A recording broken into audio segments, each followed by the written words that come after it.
Sometimes it seems that fate is on the side of evil. It is difficult to explain the irresistible force that Annette Craver was exposed to. Yet as strong as the will of chance may be, her mother's love was stronger. On September 8, 1981, 15-year-old Annette Craver held a yard sale together with her mother, Rose, in the yard of their house in Houston, Texas, USA. 2 years earlier, the family's father had died in a car accident in Mexico, and the family was struggling financially. Eventually, they decided to sell some of their belongings.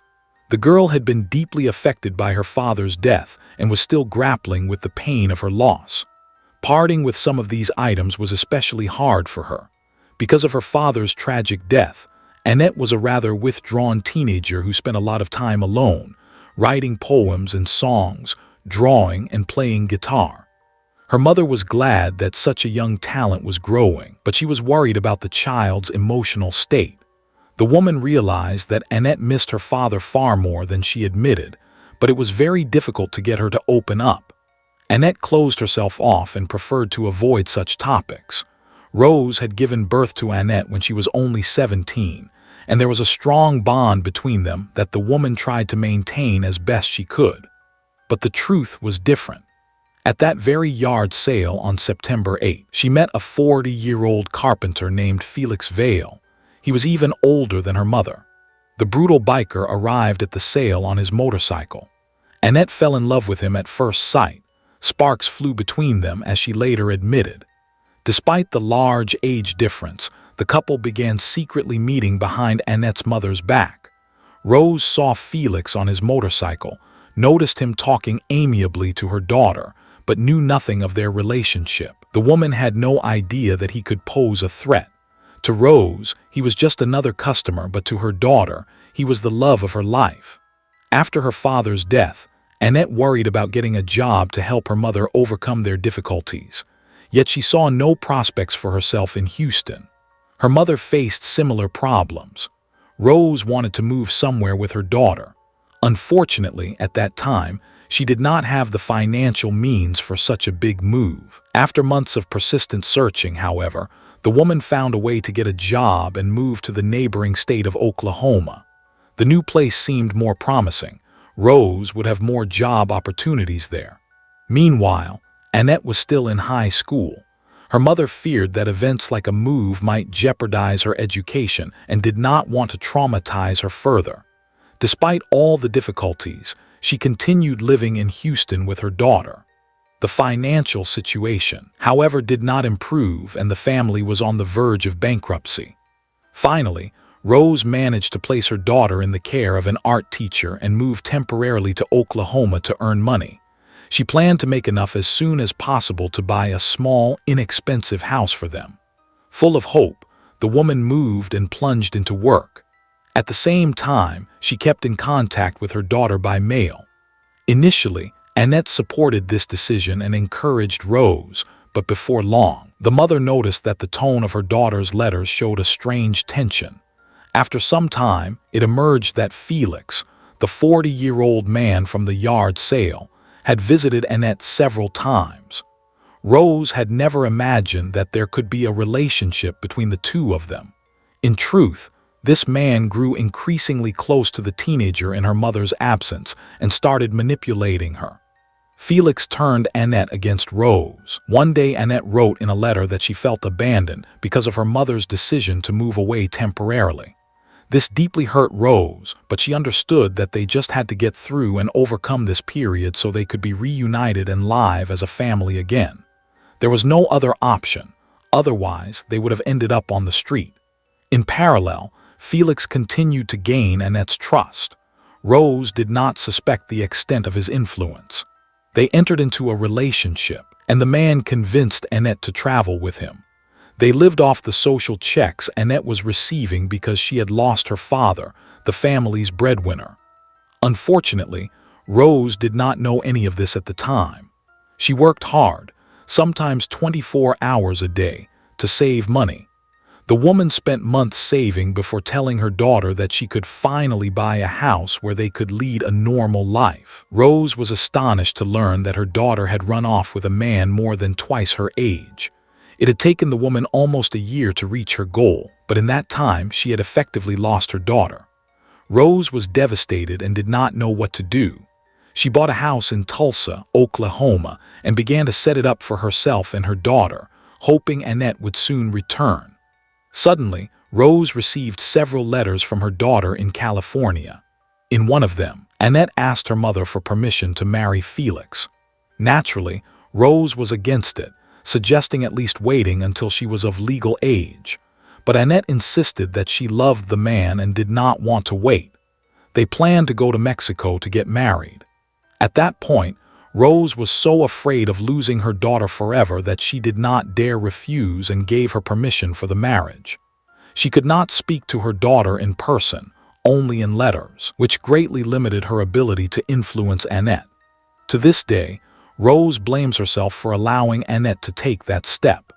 Immediately after Annette married Felix and took his last name, Vale, her letters changed and became more disturbing. She wrote that her husband had begun to control her cruelly. He had even forced her to have an abortion after she became pregnant by him. The mother was shocked and begged her daughter to come back, but it was in vain. As is typical of manipulators, Felix had complete control over his wife. Initially, Annette did not want to end this relationship, but over time, the situation got worse and worse. She hesitated longer and finally decided to break free. A year after the wedding, she returned from another trip with her husband. They had been to California. During this relationship, Annette had changed beyond recognition, from a sweet teenage girl into a mere shadow of herself. Her mother saw a disturbing change for the worse. Rose claimed her daughter's eyes had dulled, as if life had drained out of them. The woman could not get Annette to admit what was going on in her life, but she sensed it would all end badly. Annette's personality had almost ceased to exist, so completely had the cruel manipulator taken control of her. Despite her husband's despotic behavior, she still had enough sense in her head. She returned to her mother and declared she wanted a divorce. Annette said she would leave Felix and go back to college to continue her education and build a life of her own. She realized it had been a mistake to get involved with him at all and finally wanted to live her own life. In just 1 year, Felix had shaped her so much that she longed for a fresh start. Her mother supported her. They moved in together and began making progress on their new home. It seemed the relationship was slowly improving, but all this turned out to be only a temporary reprieve.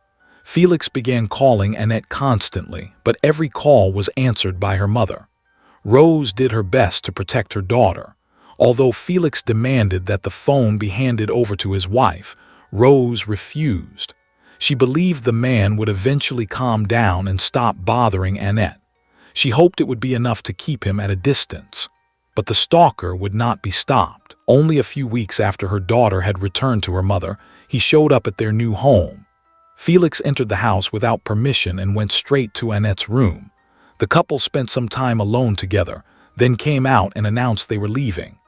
Annette explained that Felix was the wisest man in the world and that she could not make decisions without him. She compared him to God.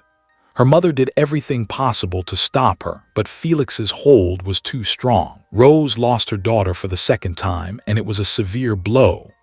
The house she had bought was in her and Annette's name, but Rose made concessions and gave up her share of the property, transferring it to her daughter, then moved to California. In 1994, Annette turned 18. She gained the right to withdraw her father's inheritance of $100,000. She bought herself a car, but then cut off contact with her mother and no longer communicated with her. Rose continued to support her daughter financially by sending her money, but at some point, the transfers were made in Felix's name. Annette then transferred the new house into her husband's name.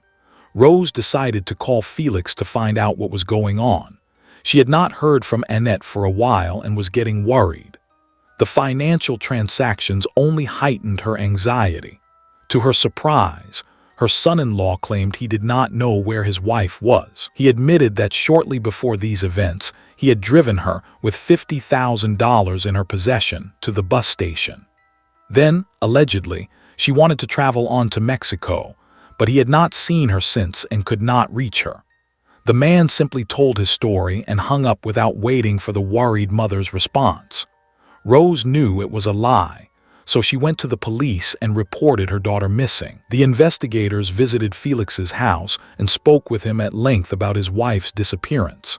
Strangely, the missing woman's car was parked near his house. He explained that she had given him the car and the house before she left, and also told him what they had spent the money on.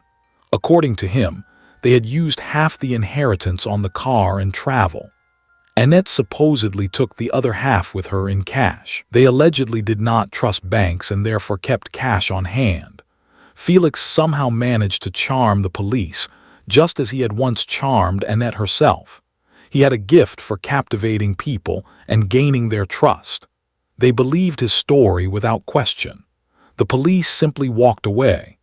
They accepted that Annette had gone off on her own to such a dangerous place for no apparent reason. It made no sense that the daughter would rather go into the unknown than return to her mother. The woman secretly went into the house where Annette and her husband had lived. All her daughter's clothes had disappeared, as had almost all her possessions, including the diary she kept. The money was also gone. Inside a suitcase, the mother found her daughter's photo, some documents, and a note that contradicted Felix's claim that the couple had spent most of the inheritance on trips to Central American countries.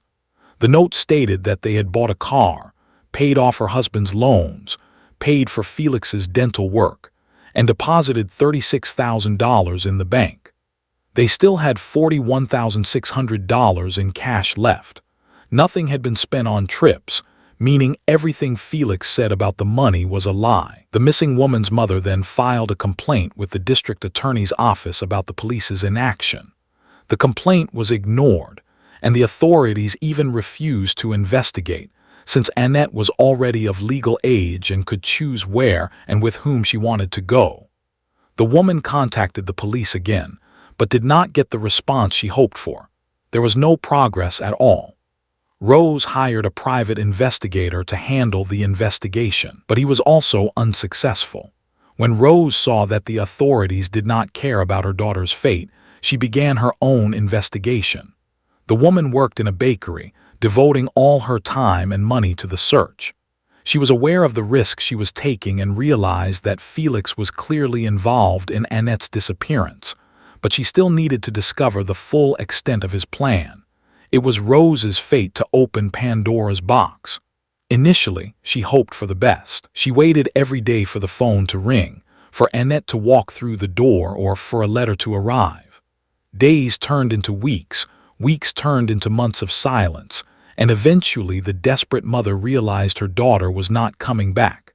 She considered whether Annette might resent her for the past, but if that were so, why would no one be able to contact her? Why had she broken off contact with everyone? Annette had other relatives with whom she was close, so why would she choose Mexico over going to her relatives? 7 years went by. Hundreds of letters from Rose remained unanswered. She turned to the police, the FBI, the district attorney's office, and even wrote to Felix himself, but no one helped uncover the truth. The man claimed he had recently received a call from Annette, in which she told him she was doing well, had recently given birth, and was living in Mexico. But the mother did not believe him. Why had her daughter not called her or other relatives? And why would she call the ex-husband she had left behind? The mother of the missing woman managed to gather extremely valuable information that helped shed light on Felix's dark side. The first breakthrough was the data on her son-in-law's family. She located his sister. To meet her, Rose had to travel halfway across the country, but that did not deter her. She believed all her efforts would be worthwhile, and she was right. Felix Vale grew up in a simple family on a farm. He was a good student and helped with farm work. Teachers noticed he was prone to pranks and sometimes even exhibited frightening behavior. For instance, he once shot kittens that his cat had given birth to. At the same time, he felt drawn to religion and thought he should become a preacher. Felix claimed he could read the innermost thoughts of church members. After an unpleasant incident, however, he was expelled from the church. He then volunteered for the army, hoping to become a pilot, and scored top marks on tests, but the military declared him unfit, saying he was not the kind of person who would follow orders. After failing yet again, he took a job with his uncle at an oil refinery in Louisiana, where he began to climb the ranks successfully. Felix made good money, bought 2 cars, a motorcycle, and a boat, and became quite a catch. The blonde-haired, blue-eyed man was considered very attractive. He drove a convertible. Thanks to his looks and wealth, Felix was popular with local women. He knew how to manipulate the opposite sex and could get anything he wanted. He often resorted to manipulation, claiming that the world would end tomorrow and pressuring the women into intimate relations before the apocalypse arrived. In 1960, he met his first wife, the beautiful Mary Horton. She was one of the best college students and a homecoming queen. Mary was so famous that she was invited to join 5 women's clubs. All the local boys were in love with her. For Felix, she became something like a prize trophy. He clung to her and did not let her go, gave her no freedom. He stifled her with his jealousy. The gentle Mary Horton complied, and 6 months later they married, largely because of his persistence. Felix's sister, however, said Mary died as a result of drowning. She described the death as quite strange, but it was ultimately deemed an accident. Through Felix's sister, Rose got a clue to guide her private investigation. Rose soon found Will Horton, Mary's younger brother. He had been only 15 when his sister died. He remembered her drowning in the Calcasieu River vividly. According to Will, Mary Horton was sensitive, caring, very quiet, and a loving woman, much like Annette. But he had nothing good to say about Felix, who had seemed cruel and dangerous from the start.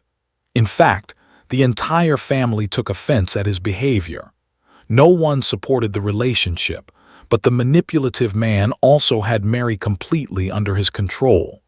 Will's account was painfully similar to what happened with Annette. The Hortons were just as unable to get any answers from the police or the district attorney and felt helpless and desperate for the truth.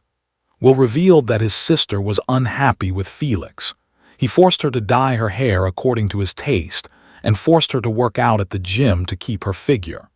Mary Horton ate very little to stay small and was afraid of getting pregnant because she knew her husband hated children. When it finally happened, she was very upset with herself for not having been more careful. Fortunately, her husband seemed calm and accepted the pregnancy. 1 year after the wedding, the young parents had a son named Bill. The young mother was happy and devoted all her free time to the baby, while Felix's behavior became increasingly defiant. The baby's birth was a turning point for the family, leading to constant arguments, and in parallel, Felix exerted more and more control over his wife, in the same absolute way he had done with Annette. The reason was the unwanted son. One day, his threats got so bad that he said he would kill her if she ever got pregnant again. It seemed he would not carry out such an absurd promise, but when Mary Horton realized 1 year later, in 1962, that she was pregnant again, she was horrified.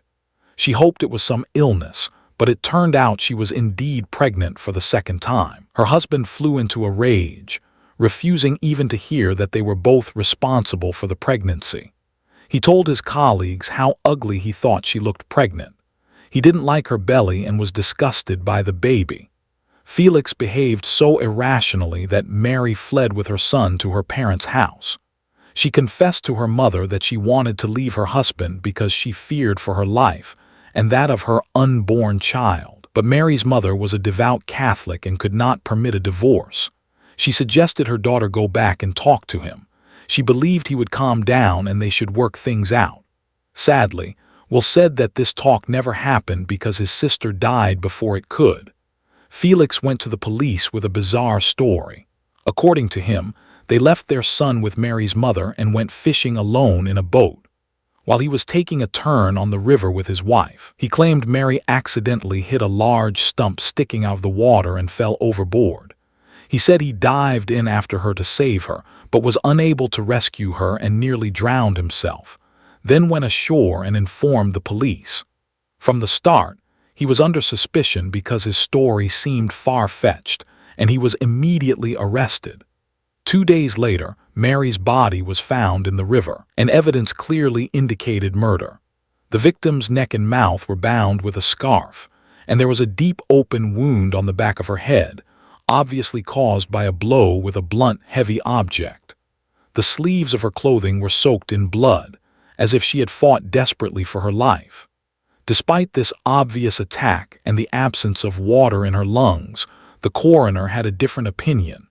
He completely exonerated the main suspect and closed the case as an accident, attributing all the injuries to the fall into the water. Consequently, Felix was released from jail 3 days after his arrest, and Mary was buried very quickly. He then moved with his son to California to his parents' home, where the boy was raised for a while. Felix himself dropped by only occasionally. It turned out that shortly before Mary's death, Felix had taken out 2 insurance policies for himself and his wife. According to the terms, in the event of an accidental death, the payout was doubled. He received a double payout of $100,000 from her policy. This gave him a strong motive to make it look like an accident. However, the insurance company doubted the widower's integrity and turned to the police to clarify the matter. The officers told them they were certain Felix was the killer but could not prove it. The insurer then refused to pay, only disbursing a small amount via the courts. The inability to charge the widower for Mary's murder had a devastating effect on her entire family. They demanded justice and were convinced her husband had caused her drowning. Only a few days before the tragedy, he had already tried to kill her. Moreover, they had previously taken a boat trip on the Mississippi in Louisiana. Mary was afraid of the water. She could not swim, yet he dragged her along. She was terrified in the boat, seeing alligators swimming by. Suddenly, the boat started leaking and a lot of water got in. Trying to escape drowning, Felix shoveled out the water and headed for the shore. Mary sensed something was off and was relieved to reach land. She cried as she told her family about the trip. Mary said she saw the body of a man in the Mississippi whom her husband had supposedly killed, but she could not explain anything more detailed. Unfortunately, Felix carried out his plan the next time, and Mary drowned in a strange way. Rose understood very well what the family of the deceased had gone through. She no longer doubted that Felix was guilty of murdering both women, but she needed concrete evidence to bring him to justice. After Mary's death, Felix did not mourn. On the contrary, he enjoyed all life's pleasures. He changed women like underwear. Soon, he met a 17-year-old nurse named Robin Sinclair with whom he had an affair, but she never allowed him fully into her life. They traveled together, consumed illegal substances, and did not care about anything, living off the insurance payout after Mary's death. Felix even allowed his son to smoke with them. Suddenly, Robin discovered she was pregnant. This news enraged Felix. He insisted on an abortion and threatened her, but Robin refused. He left with his son, abandoning her. Robin was devastated but did not give in. She returned to her parents, who supported her, and she gave birth to a daughter, Simone, a few months later. Felix came back once, but Robin refused to see him, and he never bothered her again. Will Horton, the brother of the first deceased wife, gave Rose an important clue. He recalled that since 1975, his family had repeatedly received calls from people looking for a young woman named Sharon Hensley. Will knew that she was another of Felix's wives who had also disappeared under mysterious circumstances. Annette's mother found out who she was and continued her investigation. This time, she ended up in Bismarck, North Dakota, and traveled thousands of miles to meet Brian Hensley, the brother of Felix's second wife, Sharon Hensley, who disappeared 11 years after Mary Horton's death. Sharon was described as a free-spirited, loving woman. Felix became a hippie, traveling around as a wandering preacher with his son, and even managed to become the leader of his own kind of sect. On one of his journeys across the United States, he met the 20-year-old Sharon Hensley during his travels to California. He possessed a kind of talent for telling her exactly what she wanted to hear. In the beginning, they were only friends. The age gap of several years made Sharon a bit uneasy. After a while, they began dating, traveling together, and eventually married. At first, everything seemed to fit the spirit of the time. They spent their days enjoying themselves, meditating, and doing yoga. But then the couple joined a sect known as a holy order, of which there were quite a few back then, and although they spent little time with those people, their interactions took a disturbing turn. According to her brother, Felix became addicted to illegal substances during this period. He also grew ever more cruel and manipulative. The woman, who had originally been with him out of genuine feeling, stayed out of fear. She simply did not know how to escape and feared for the boy. On one visit to her parents, her family did not recognize her. The woman was severely underweight, looked pale and unkempt.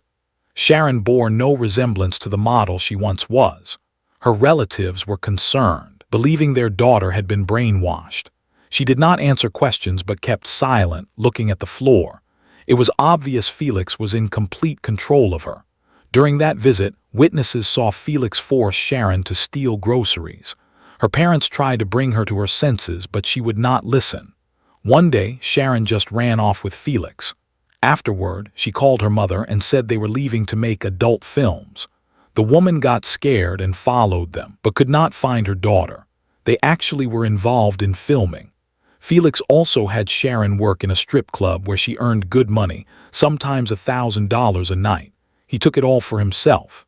Felix, Sharon, and his son planned to travel to South America. Before that, she called her family one last time. According to her brother, Felix stood next to her the whole time, listening and controlling every word. That was why Sharon did not say anything explicit. Only the tone of her voice told her mother she was in danger and pleading for help. Although her mother immediately told other family members what was happening, they could not help Sharon. The next news they received came from Felix, who claimed Sharon had left him during a trip to Latin America and decided to board a boat with strangers en route to Australia. He said she allegedly burned all her documents, got a new ID, and declared she was becoming a completely different person. Despite her love of freedom, Sharon could not have left her family for so long and traveled to another continent without a word. It was an obvious lie.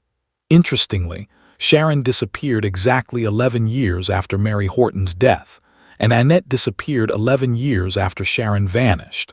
That did not seem coincidental. Sharon's story and Annette's were very similar overall. In both cases, the man isolated his wives from family and friends. They grew estranged, and then he claimed the women had gone off alone.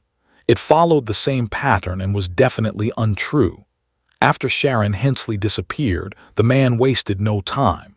In 1975, he met another young beauty on the bus, 17-year-old Sharon Campbell. Felix was captivated by her beauty, bluntly telling her he needed someone like her to keep him in shape. She was flattered and gave him her phone number, beginning a romance that led to marriage a year later. Another year after that, they had a son. They tried to live like a normal family. Felix worked and Sharon was a housewife. On one visit to the man's relatives, his niece told his new wife that he had drowned Mary Horton, but the young woman paid no attention. She believed that if Felix were actually guilty, he would be in prison. Yet before long, Sharon noticed her husband was a misogynist and very dangerous.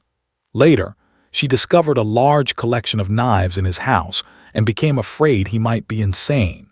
She could not find any other explanation for why Felix would own so many weapons. After discovering this, she filed for divorce and fled with her son. Felix then found a new job and traveled around the country in search of new oil fields. His colleagues said he always behaved strangely. He was a vegetarian, meditated regularly, yet also used illegal substances, believing them to be God's creations. Soon, he was arrested for possession of these substances. During his arrest, he met a new woman, a psychologist from Holland named Ella, who had made a fortune with an innovative psychoanalysis method. They had an affair, and Ella was crazy about Felix. The two traveled the country on a motorcycle, but the relationship soon ended. After that, Felix headed south to meet an old friend, Brian Baback. There, he ran into his old acquaintance, Caroline, and they began an affair. The couple married shortly before Christmas in 1977 and rented a modest house in San Bernardino. Felix turned out to be quite moody.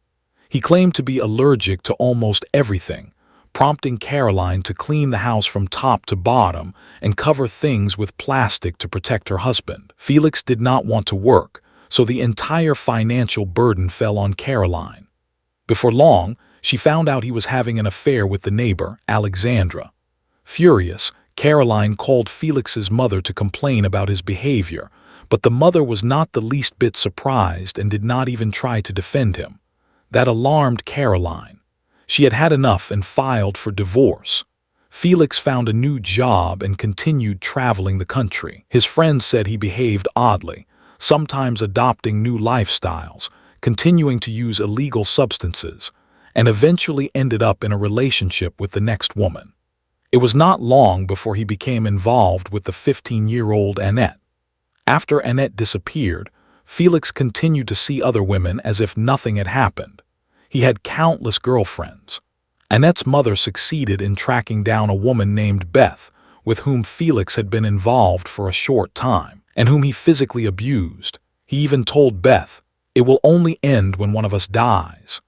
She became frightened and fled from him, then obtained a restraining order for her own safety. It turned out Felix not only clashed with women. His first son, Bill, by Mary Horton, found traveling the country with his father a nightmare that began in childhood and continued for years. He suffered hunger, neglect, had no money for clothes, and was forced to smoke illegal substances. Bill prayed to God to let him return to his grandparents so he could live like a normal child, go to school, and have friends. At the age of 8, the child finally managed to escape from his father. He showed up at a police station with no shirt, shoes, or even socks. Bill said Felix had forced him to use illegal substances, not just cigarettes but stronger drugs. The boy was taken away from his family and placed in his maternal grandmother's care, and his father was imprisoned for 6 months for drug possession. After his release, Felix visited his son. The boy feared his father would seek revenge because he had reported him to the police. But Felix told him he bore no grudge. Instead, he bore a grudge against Sharon, and later she disappeared. Rose learned of this information while investigating Sharon's fate. She discovered Bill was still alive and decided to meet him to find out more. By then, he was much older, with a family of his own and children. Her path led her to Kansas. Bill was very kind to her. He turned out to be a compassionate man who felt torn. Rose realized immediately that he was a good person who was appalled by what his father had done and had suffered from it his whole life. Nonetheless, he hesitated at first to reveal too much about Felix, afraid of his father's revenge and the risk it posed to his family. But after some convincing, he decided to take the risk and told Rose everything he knew. Bill confessed that, after escaping from his father at age 8, he had been forced to testify against him to the police, telling them about all the cruelty he had experienced. He even recounted how his father had admitted killing his mother, and how he had killed a man in Mexico, showing him the knife he used. But no one believed the boy. One of Felix's co-workers confirmed the story of the first wife, saying the widower had confided to him that he had killed his wife because of a second pregnancy he had not planned. It turned out Felix had even confessed at a party to killing Mary by hitting her on the head and drowning her. He said he had held her under the water for a long time, but even that confession was not believed. Sadly, this was all insufficient. People did not believe the words of a child or other individuals, and there was no real evidence of Felix's criminal acts. 3 months later, Felix was set free and continued traveling with his new wife, seeming not to care at all about the boy's fate. Finally, the child could live a normal life. Yet Bill lived in fear, worried his father would resurface someday. And indeed, he appeared 5 years later. Fortunately, Bill's grandparents refused to hand him over. Felix made no objection and left his son alone. Bill revealed that he wanted to solve the mystery of the disappearance not only of his mother but also of Sharon and Annette, and to warn them, but he could not. Rose's investigation began in the early 1990s and continued into the 2000s. Unfortunately, Bill died of cancer in 2009 before he could testify against his monstrous father in court. Bill, who had lived in fear his entire life, did manage before his death to find a lawyer and ensured his confession was recorded, which was helpful in the investigation. Rose had no physical evidence, but she compiled statements from the Hensleys and Bill. The woman turned to the FBI, hoping they would reopen the official investigation and put the villain behind bars. Eventually, the special agent in charge of investigating serial killers became aware of Rose's story. He recognized that the circumstances of these women's disappearances fitted a certain profile. When the time came to meet with that agent, however, it turned out that he had been laid off due to budget cuts. Rose was back at square one. Nobody listened to her or wanted to pursue these bizarre cases, but she had already come too far to stop and kept searching for someone who would show interest. Nearly 3 decades had passed since Annette's disappearance when, in June 2011, Rose finally heard about a journalist who was investigating similar cases. His name was Jerry Mitchell. He lived in Mississippi, and from the very first meeting, he showed great interest in Felix's story. It turned out that the suspected madman was also in Mississippi at that time, which played into their hands. The journalist announced he wanted to meet him in person. Rose insisted on being there at that moment so they could catch the criminal red-handed. They obtained Felix's address and drove there together. Rose and the journalist ended up in a remote corner of an old trailer park, quite an eerie place. But they did not give up and decided to go all the way. By then, the woman was already 64 years old, but she was still determined to learn the truth. When they arrived, Felix was not at home. A window was open, and despite the danger, Rose decided to climb through the window to look for clues. Inside, she found an entire collection of religious texts and many different weapons, including several machetes. As they exited, they saw a man running toward them. Luckily, it was not Felix but his sister, KV, who lived nearby and was alarmed by the intrusion. When the real reasons for their presence were explained to her, her expression changed immediately. Kay said she really did believe her brother was responsible for the deaths of these women. He had contemptuously referred to the 3 women as old flames, even though he was not divorced from any of them. Those marriages had ended only because of death or disappearance. Kay believed that with that phrase, Felix was implying he had removed them from his life. His sister was surprised he was even still alive. A tornado had hit his trailer the previous year, and by some miracle Felix escaped with only minor injuries. He had just returned home on the weekend to sell the property and then planned to leave.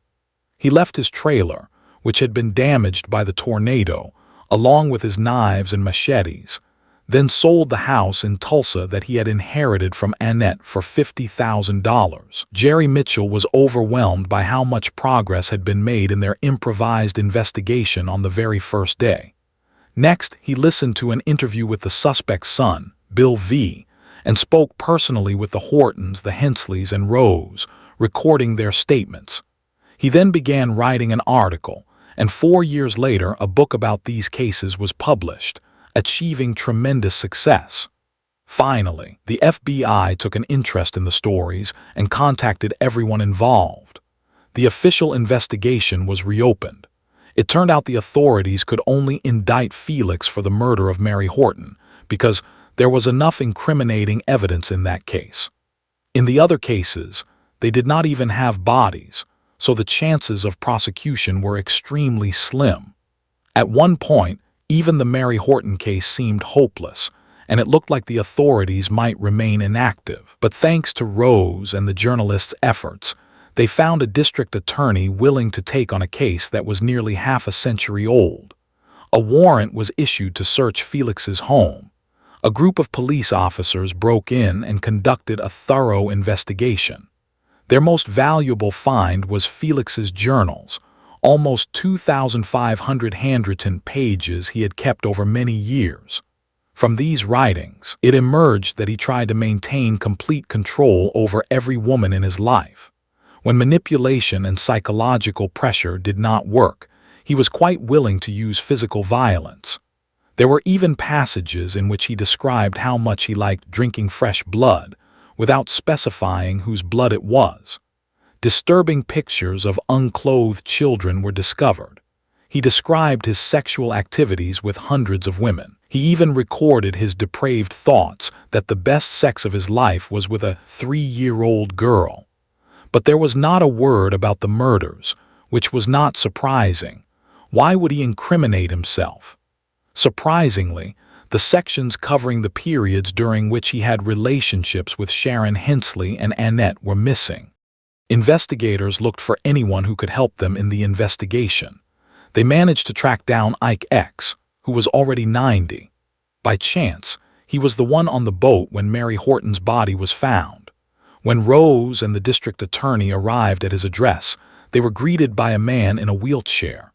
He understood what they were there for and handed them an envelope labeled "Do Not Open" in big letters. It contained 2 photos of Mary Horton's body when it was discovered. A forensic pathologist took one look at these pictures and concluded with 100% certainty that it was murder. The scarf was still tightly wrapped around her neck, and her head showed severe blunt force trauma.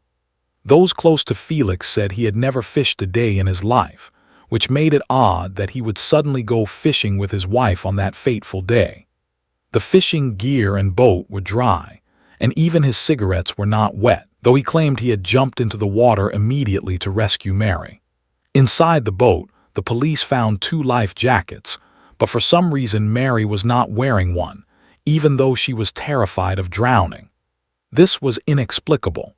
It was also unclear why Felix did not seek help at the nearest shore, but instead went directly to the police station. A detailed examination of Mary Horton's death certificate raised more questions. The woman's birth and death dates were recorded incorrectly. Instead of her job as a teacher, it listed housewife. Felix's signature did not look like his own handwriting and was dated for a day when he had still been incarcerated in another city. This was even more disturbing, suggesting the document had been prepared hastily and perhaps even forged. It also emerged that Felix refused to pay for his first wife's funeral, just $300. He left the bill unpaid for a long time, until Mary Horton's mother found out and paid the funeral home herself. This happened despite the fact that Felix had received the insurance payout on his wife. Because of the widower's strange behavior, many believed that Felix and Mary Horton's marriage had not been made in heaven, but in hell. They now realized he was a black widower, sending his guilty wives to the hereafter. His entire story was untrue. The possibility that he had drowned one woman and that the other 2 had disappeared seemed unbelievable. Later, it was revealed that the wife of Felix's friend had also allegedly fallen out of a boat and drowned under the same circumstances as Mary. The friend, too, had received an insurance payment for his wife. But this coincidence did not seem accidental. The journalist was then contacted by the private investigator Gina F., who participated in the investigation free of charge. She found Felix and spoke with him. The man claimed he had a genius IQ over 140. He even claimed to remember what he felt like in his mother's womb, allegedly sensing sunlight and warmth in a special way. Felix went further, instructing her on how to eat and meditate properly. He did not look like a serial killer, more like a man of great worldly experience or a cult leader that had helped him evade accountability for so many years. Felix saw himself as a new Jesus, saying he had been intimate with hundreds of women, but insisting he was not promiscuous. Gina suspected he might have mental health issues.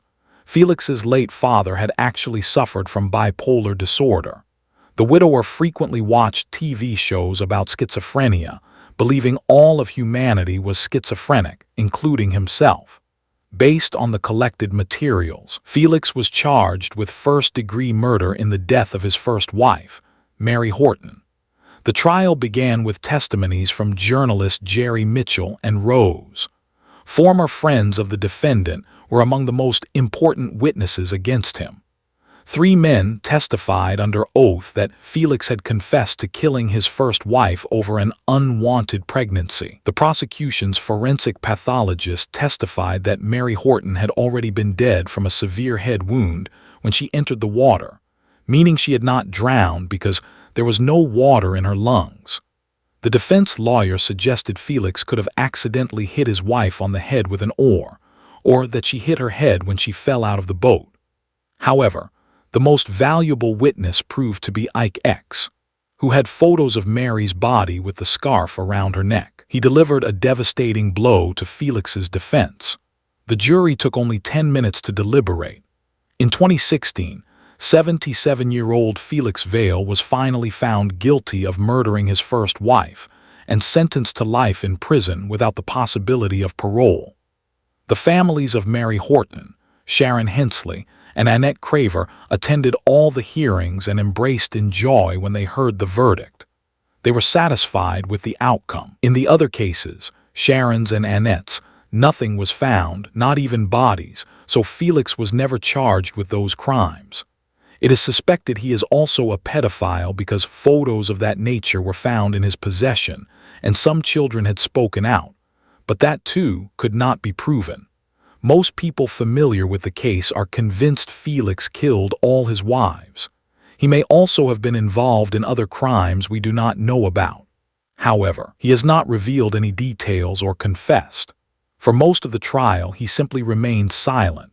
It seems that justice, at least partially, has prevailed. Yet Rose as well as the Hensley family have never found their daughters. Annette's mother still does not know what happened to her or where her body is. She suspects Felix disposed of Annette and Sharon in the same way he initially got rid of Mary Horton, possibly feeding them to alligators. According to witness statements, there was a rough route Felix would travel with his wives before they disappeared. All routes led through the swampy regions of Louisiana where alligators live. According to statistics, there is a population of about 2 million alligators there, so Felix may have disposed of the bodies there, or made it as far as the ocean, where he fed them to sharks. After the trial, Rose tried to come to terms with the bitter loss and began writing letters to her daughter. Despite the time that had elapsed since Annette's disappearance, she still blamed herself for the choices she had made. The mother believed she was the main reason her vulnerable child had been lost. It was a wound that would never heal. If you enjoyed the video, feel free to give it a like. That helps a lot to spread it. Leave a comment to support the channel and recommend the video to others. Subscribe to the channel so you don't miss new videos. Thank you for watching, and take care of yourselves.